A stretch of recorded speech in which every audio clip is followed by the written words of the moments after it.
You are listening to the Nightline Sports Network, brought to you by Travis Dever and the Dever team, 386-690-1636. Welcome to the AAC Report, only on the Nightline Sports Network. I'm Jeff Allen. Coming up, we'll recap Week 4 and get set for Week 5 games, including our Spotlight Game of the Week, Cincinnati at Notre Dame. Brian Fox of BearCatSportsRadio.com will join us to talk about that in just a few moments. So SMU moves to 4-0. They won their 12th consecutive regular season non-conference game. They score a 42-34 victory against TCU in the 100th battle for the Iron Skillet. Quarterback Tanner Mordecai, 4 touchdown passes. He has 20 on the season. Running backs Ulysses Bentley IV and Trey Siggers both topped 100 yards to pace an SMU offense that had 595 yards, 350 on the ground. Houston faced a 10-point halftime deficit against Navy, but the Cougs took control in the second half on their way to a 28-20 victory in the AAC opener at TDECU Stadium. All-American cornerback Marcus Jones, difference maker on special teams and on offense, as he put Houston on the board with a 73-yard punt return for a touchdown in the first quarter and a 47-yard touchdown reception in the third. Tulsa gets their first win of the season. The Golden Hurricane reel off 663 yards of offense and a 41-34 victory against Arkansas State at Chapman Stadium. Davis Brin, 355 yards, 3 touchdowns, and a pair of 100-yard rushers and 100-yard receivers. Sam Crawford Jr. had 2 touchdown catches, including an 88-yarder for a touchdown, while running back Anthony Watkins had the end zone find his way on a 75-yard touchdown run. Temple, they even their record at 2-2. The Owls shake off a slow start, but easily defeat Wagner 41-7. Dwan Mathis, 22 of 32, a career-high 292 yards and 2 touchdowns. Running back Kyle Dobbins added 3 rushing TDs for the Owls. East Carolina, they were trailing Charleston Southern 14-0 after the first quarter, but the Pirates use a 24-point second quarter to spark a 31-28 cover-behind win against the Bucks at Dowdy-Ficklen Stadium. Keaton Mitchell broke free for a 70-yard touchdown run to ignite the comeback in the Pirate defense. They had 5 sacks, 12 tackles for loss as they go to 2-2 on the year. South Florida faced a tough challenge when it trailed BYU 21-0 after the first quarter. The Bulls did chip away with sustained drives in the second half, but they lose 35-27 in Provo. Running back Jaron Mangum scored 2 rushing touchdowns. Freshman quarterback Timmy McClain, 17 of 24, 186 and 55 rushing yards as they outscored the Cougs 21-7 in the second half. Memphis saw a 17-game winning streak at the Liberty Bowl come to an abrupt end as UT San Antonio overcomes a 21-0 deficit, and they hit a field goal at the final gun to seal a 31-28 decision. Wide receiver Calvin Austin III, he's still making touchdowns, a 60-yard touchdown reception, his 5th TD of 50 or more yards this season. Talk about explosive. Tulane played at Yeoman Stadium for the first time this season, but their home opener, the true home opener that is, was spoiled by UAB 28-21 in New Orleans. And quarterback Michael Pratt offensively had 296 yards and 2 touchdowns. All right, let's get you set for this weekend's tilts. Friday, it starts 7:30 p.m. on ESPN as Tulsa hosts Houston. The Cougs lead the all-time series 25-19 and were victorious in their 2019 meeting. On the Saturday slate, Memphis at Temple, noon on ESPNU. That series tied all-time at 3 games apiece, and Memphis won last year's contest 41-29. UCF at Navy, 3:30 on CBS Sports Network. The Knights have won both meetings against the Midshipmen, including the 2018 game, 35-24. Tulane at East Carolina, that's a 3:30 kick on ESPN+. East Carolina leads the all-time series 11-5, and they won the last, Tulane won the last meeting 38-21 last season in what we are calling the Corey Glore Bowl. Corey, of course, has been a guest on this show, was the former East Carolina play-by-play guy. Now he's doing play-by-play for Tulane. South Florida at SMU. That's a 4 o'clock kickoff on ESPNU. The Bulls lead the all-time series 3-2, but SMU won the last meeting back in 2019. Coming up next, we talk about our Spotlight Game of the Week, Cincinnati and Notre Dame. Brian Fox of BearcatSportsRadio.com joins us to discuss that next when the AAC report continues.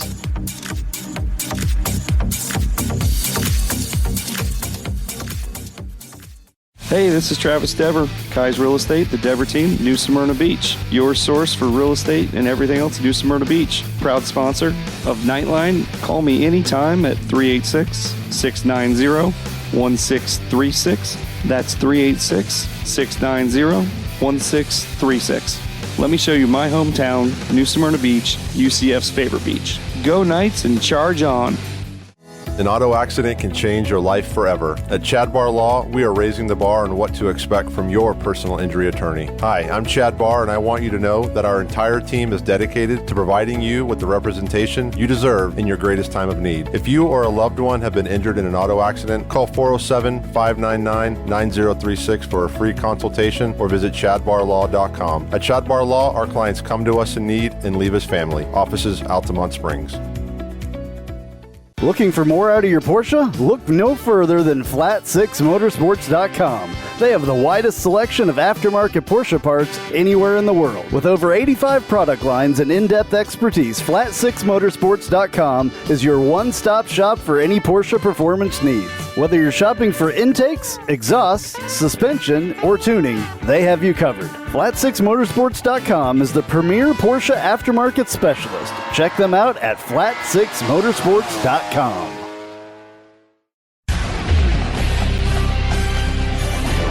It's time now to talk about our Spotlight Game of the Week. Number 7, Cincinnati. Number 9, Notre Dame on Saturday afternoon. Brian Fox of BearcatSportsRadio.com is here to discuss that with us. Brian, thanks for being back on the show. Yeah, no problem. Glad to be back, especially to talk about the game of the century. Yeah, that's for sure.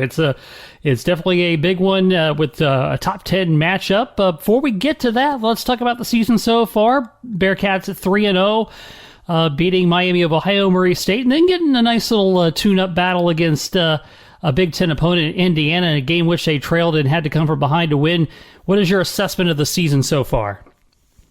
The season so far has been pretty good. I would say pretty good because we've yet to really put together a full game of, wire-to-wire great football.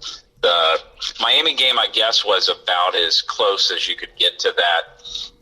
We got a good early start, really kept the pedal to the metal the full way through, but a little hard to gauge how good of a team we are based on that game. So then we step into the Murray State game where, while we led at the half against the Racers, it was just a very slow first half and a little concerning. And so we go into IU, we do the same thing, very slow out of the gate, even trailing at halftime. And I looked at that game. I was just deeply concerned about what might happen the next week if we get a slow start in South Bend. But, they pulled together against IU and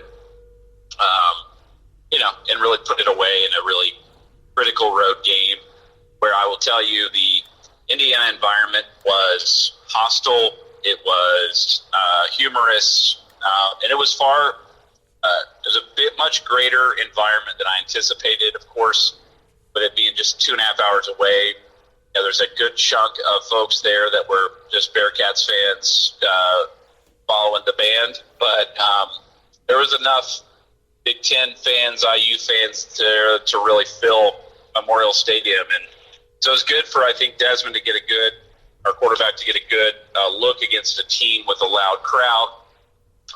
They had a big front line. We didn't get a great push much of the game against IU. So that's what I think is a little concerning going into this Notre Dame game is, we kind of lost the battle up front in that first half against IU. And so it'll be interesting to see if we can how we battle against that Notre Dame front. Well, of course, one of the interesting storylines of this game is Cincinnati's former defensive coordinator is now the defensive coordinator for the Fighting Irish. Two-part question here. What has been the impact on Cincinnati's defense this season with Freeman no longer being there? And do they have a tactical advantage with him knowing Cincinnati so well being on the other side now? No, I don't think so. So there are a number of storylines that are worth discussing about this matchup. I think the coaching departures and onboardings are one of those. And so yes, we lost Marcus Freeman to Notre Dame.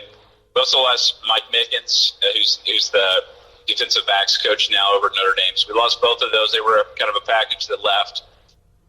We also have Mike Denbrock, who was Notre Dame's offensive coordinator before Brian Kelly fired him. And then Brian Kelly, as you know, used to be ours as well. So there's a lot of cross-pollination here. In fact, our wide receiver is Michael Young, used to play at Notre Dame. So there's just a lot of shared resources there, I guess, in some ways. I'm not all that afraid of Marcus having departed and having some unique window in. Yes, he's going to have a good idea about our defensive scheme because Notre Dame has now pivoted their defensive scheme to what Cincinnati had. A lot of folks underestimate how much attention Coach Fickle pays to the defense. The defensive side of the ball, he is extremely engaged. Recall that he came from Ohio State, where he was their offensive coordinator, and he brings the same attention to the Bearcats defense, though clearly he doesn't run it, but he's in all the meetings. He's really deeply engaged, not only in structuring and putting the right folks in the right positions on defense, but he also plays a big role in in-game defensive adjustments. All that is to say, our defense really is very similar, if not the same, as it was under Marcus Freeman. One of Marcus Freeman's superpowers is his ability to recruit talent. And that's something that doesn't show up in year one of a departure. It's something that, shows up in years 3 or 4. And so he's a big loss, but I'm not all that concerned about, his ability to provide an elite scout on the Bearcats because, to be honest, what we do is pretty straightforward. We've been doing the same thing for a while now. It's not like there's a lot of exotic offensive packages that we roll out. Our defense is our defense, and it's successful because we have an incredibly talented, defensive line. We've got extremely athletic linebackers, and we've got elite, got class of the conference defensive backs. I hated to lose him because of the energy, and he just is someone that was widely respected and revered in the Cincinnati ecosystem. But we go on with Coach Tressel, and he's done a great job stepping right in. Of course, Notre Dame comes in undefeated as well. They've beaten Florida State, Toledo in a close game, a 2-touchdown win over Purdue, and they pretty much waxed Wisconsin in the Jack Cohn Bowl, who of course was the former quarterback of Wisconsin, now the quarterback at Notre Dame. Not really much of a heralded guy, but he's been somewhat effective. What are your thoughts on stopping the Notre Dame offense? On stopping Jack Cohn, let me say this. I don't get the Jack Cohn decision. I thought, frankly, I know that he is probably a very bright, mature guy. But I think he's a guy that makes some of the throws. He certainly does not make all of the throws. And he can't do anything with his feet, it seems. He doesn't have that thing you look for in an offensive court. In a quarterback, you look for escapability. You look for kind of those quick twitch, can get out of the way sorts of thing. He does not have that. And he's got a newer offensive line, so I think they're very vulnerable there. I thought his kid's name was Pine, gave him a much better look, their freshman. When he came out, I was pretty dazzled. And he was slinging it all over the field, and I thought that he might give us a better, he would give them a better look against us. Offensively, I think, they set up pretty well for us because they have a newer, inexperienced offensive line. Now, they have a huge, inexperienced offensive line. It's worth saying that. I mean, they've got just some great players. It's Notre Dame, so they're going to recruit high-level talented kids. But our defensive front is pretty stout. We've got, Joanne Briggs, who brings a real, that guy is tough to deal with. Majay brings his whole approach to the game is wild, and he's actually had a slow start statistically, but he's had a lot of hurries. And I look for him to break out in this game. I've been looking for him to break out in every game. We'll see if it happens. And then you got Malik Van, who also, was a guy that we, recruited and got away from some of the more, I think he had offers from Alabama and some of the other big schools. So we've got a great defensive front. I like where we are there. And then, our defensive backs are our defensive backs. Kobe Bryant's been, had tons of experience and is an incredible defender. And Sauce Gardner, who is widely viewed to be a first or second round prospect. So I like how we stack up against Notre Dame. But it's going to be an interesting game. South Bend's about a 4-hour drive from Cincinnati, and the demand for Bearcats fans is really high. Cincinnati itself has a large Catholic population. Our high school football is great, but it's especially great because we have the GCL, the Greater Catholic League here in Cincinnati, and there are just some elite kind of national programs here. And so there's a lot of Notre Dame fans who live in Cincinnati and who have seen our sons go up and play in South Bend. And so it's going to be a fun atmosphere. I'm hoping the rain holds off, but that's looking like there's some precipitation in the forecast, which can make things sloppy and interesting, I would say, and a little scary because I think that some of the offensive ingenuity has been throttled in order to hold a few things back for this Notre Dame game, and you can't really trot those things out on a wet track. So I don't know. It should be a wild, raucous environment, and one in which hopefully the Bearcats thrive. Because if we're able to sneak out of there with a win, I mean, we're already a top 10 team. And if we are able to, and Notre Dame is too, so if we're able to sneak out of there with a win, I look at the remaining teams on Notre Dame's schedule, and other than North Carolina, they don't face a really stiff competition. They get USC, of course, but USC is not. They're kind of bottoming out. So, the table's set for Notre Dame to win the rest of their games, Bearcats to sneak out of South Bend with a win. Then you never know what could happen then with us in the college football playoff.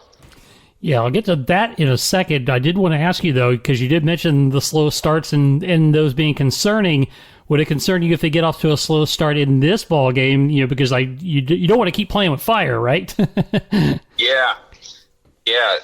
The slow start is definitely a concern. I like being down at the half. I think that obviously is a great thing for a team to fight back and have to overcome. So I like that, but there's a real concern against a team like Notre Dame with a lot of players with elite high-end talent. If you get down against a team like that, it's a little bit harder to overcome.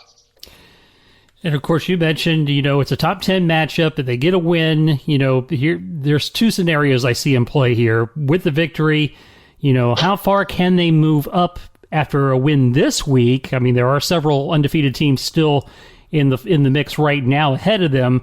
And then the other part of me, is still a little paranoid. It's like, okay, well, if they beat Notre Dame, this will be the year they decide, oh, Notre Dame's overrated. Well, your UCF listeners will understand that the college football powers that be are very likely to stack the deck, shuffle the deck, hide cards from you. They're going to do whatever they can, to toss two SEC schools in with a Big Ten, maybe a Big 12 or Pac-12 team. So that's what we're up against. Okay. And, if Notre Dame beats us, it'll be a marquee win for them. If we beat Notre Dame, there will be 1,000 excuses why we did that. And there will be little respect afforded us. Yeah, which is a shame because it would be a tremendous victory for them. Yeah, and it would be, back-to-back wins against, Notre Dame's not a power conference team, but against, powerful big brands. I guess Indiana's not a big brand, but it's a Big Ten program that has been on the rise. It's almost like it's a quirk to our fan bases, but it's kind of cool, that we each season not only are rooting for our teams, but we often find ourselves rooting for the teams that we beat to do well. Mm-hmm. I think that's kind of a unique experience that we have as college football fans of, American Athletic Conference football teams. Is we are expected to beat Notre Dame, but in order for our Notre Dame win to look good, we need Notre Dame to play well thereafter. Mm-hmm. Which is unfortunate, but at the same time, it is what it is, and it makes things fun. And a quick thought, how about the fact that Cincinnati, along with UCF and Houston, moving into the Big 12, and you guys wasted no time hoisting the flag and running that out on the field. I have to get that was pretty impressive. Certainly great excitement around there for Cincinnati getting into an autonomous 5 conference. Well, yeah, it's a big deal for us, because like UCF, last year we played against Georgia in the Peach Bowl and took them to the wire in a season that we very well could have been playing in a college football playoff. And we saw teams like Iowa State get, shuffled ahead of us in, the final college football playoff rankings inexplicably. There's no good reason for them to leapfrog us when we went, undefeated down the stretch, and yet they did, because they were able to, because there's a certain unconscious bias for Power 5, Autonomous 5 teams, and it's not always undeserved, but it is often undeserved. Mm-hmm. Yeah, no question. And so that's why you saw the explosion of excitement. I don't think that I have no idea what's in store for further realignment moves. You saw there were folks within the national media who very quickly tried to, discount the move, and now trying to question whether the Big 12 should be considered an autonomous 5 conference. which is insane. I mean, they pretty much, took the top 4 teams in the conference and shuffled them over, and for the American. And there's no question it's a strong conference. Yeah, now we don't have Texas and Oklahoma. Oklahoma is a perennial, powerful football program. Not so great on the hard court. Texas is a place that draws a lot of people to games. They haven't won a lot for a long time. And that's one of those brands that just absolutely, you get a win against Texas, people start thinking that, you're a real world beater, but the reality is that Texas program has really declined, and it's not what it used to be.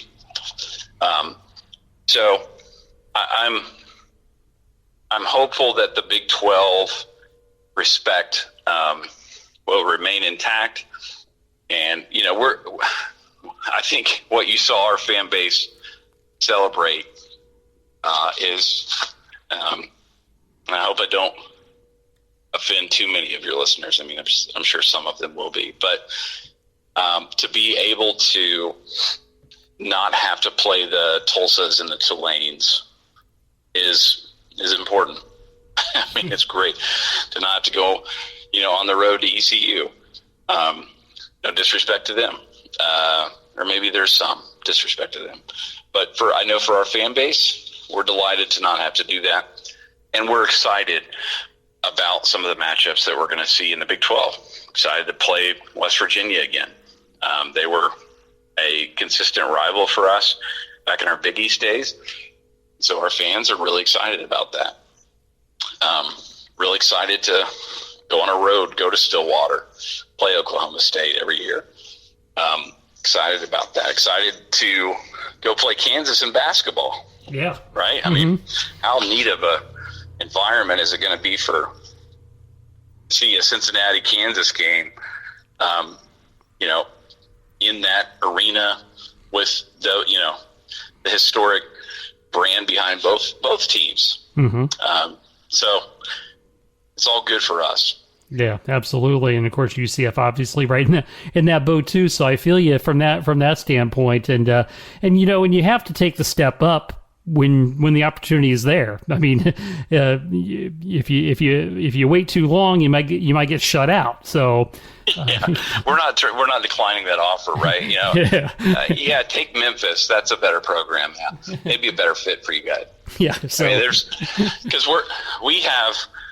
One of the hypothetical debates that has occurred amongst our fan base is, why isn't the AAC a better fit?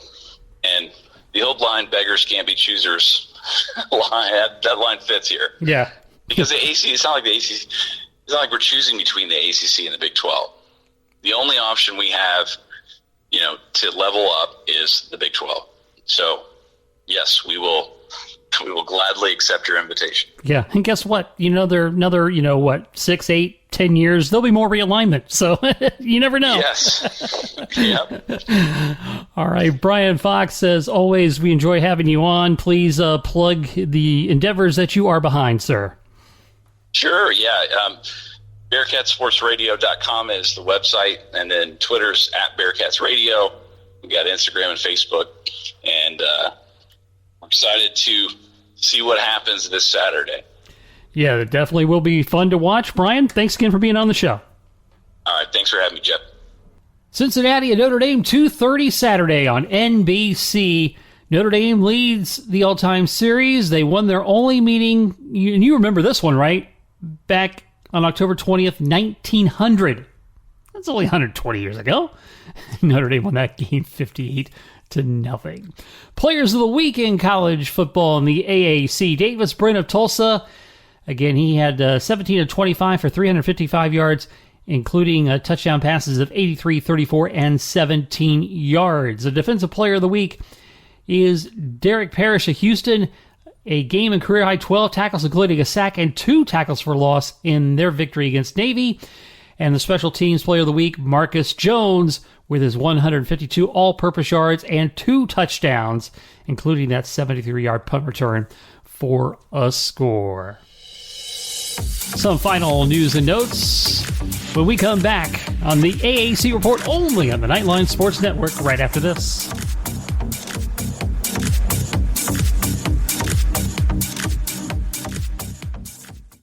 If you haven't figured it out yet, I love Tijuana Flats. I would love them even if they weren't a partner with us on the Nightline Sports Network. They have all kinds of great Tex-Mex food, and it's fresh, by the way. Made to order burritos, tacos, enchiladas, chimichangas, quesadillas, bowls, nachos, and taco salads. And if you haven't tried the queso, you are completely missing out. It is the best queso that I've ever had in my life. Absolutely hands down. And the sauce bar that they have, everything from wild to mild in there. Absolutely awesome, awesome stuff. Not only do I love the food at Tijuana Flats, but I love the company, a UCF-born company. And they give back to the community with the Justin Queso Foundation. So head to your local Tijuana Flats. Tex-Mex for everyone.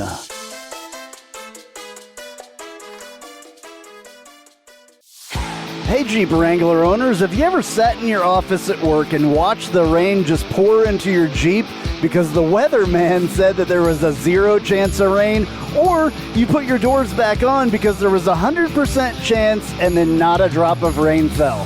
Well, there's a company out there that can help take the worry away and give you the peace of mind to be without your doors.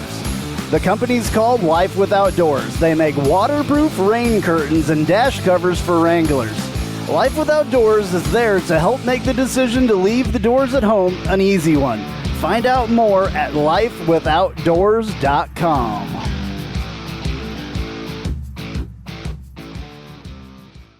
Spice up your company with homemade marketing services from Tasty Gravy Creative. Tasty Gravy serves up a menu of budget-friendly marketing, graphic design, and public relations services customized to your specific goals. Co-owned by a UCF graduate, Tasty Gravy can help refresh your brand, strengthen your online presence, or reinforce your company's message. Contact Tasty Gravy for help with your website, social media, marketing, advertising materials, and more. Visit tastygravy.com. And let's look at some other Player of the Week honors in other sports as we continue on the AAC Report on the Nightline Sports Network. In women's soccer, the Offensive Player of the Week, Emily Cavanaugh of Temple, 2 goals and a 3-2 come-from-behind victory over Cincinnati for the Temple Owls. The Defensive Player of the Week, Lucy Roberts of South Florida, led their defense in allowing only 4 shots on goal in a 1-0 shutout against Tulsa. And the Goalkeeper of the Week, Tatum Sutherland of SMU, another weekly nod for her. She made 8 saves in their 2-0 shutout at East Carolina. Men's soccer, the Offensive Player of the Week is Nick Taylor of UCF. A 3-point performance at home in their 4-1 victory against Temple as the Knights go to 2-0 in conference play. The Defensive Player of the Week, Henry Sock of Tulsa, as he helped their defense in a 1-0 clean sheet victory on the road at Memphis. And the Goalkeeper of the Week, Colt Johnson of SMU, big in the net during a 2-0 victory against South Florida. Volleyball, the Offensive Player of the Week, Claudia Dillon of UCF, in their 2-0 conference weekend, led the American with a .577 hitting percentage and 1.33 service aces per set, and ranked third with 4.75 points per set and 1.5 blocks per frame. Defensive Player of the Week, Katie Georgiadis of Houston, as Houston had a 1-1 conference opening weekend, had a season-high 41 digs against Tulsa in adding 3 assists and 2 service aces in that defeat. And when the Cougars bounced back for a straight set win at Wichita State, that included an 18-dig, 3-assist performance for her there. And that'll do it for this week's show. As always, please follow me on Twitter at JeffAllen_88 and follow the Nightline Sports Network at UCF_Nightline. This has been the AAC Report, only on the Nightline Sports Network. I'm Jeff Allen. Thanks for listening.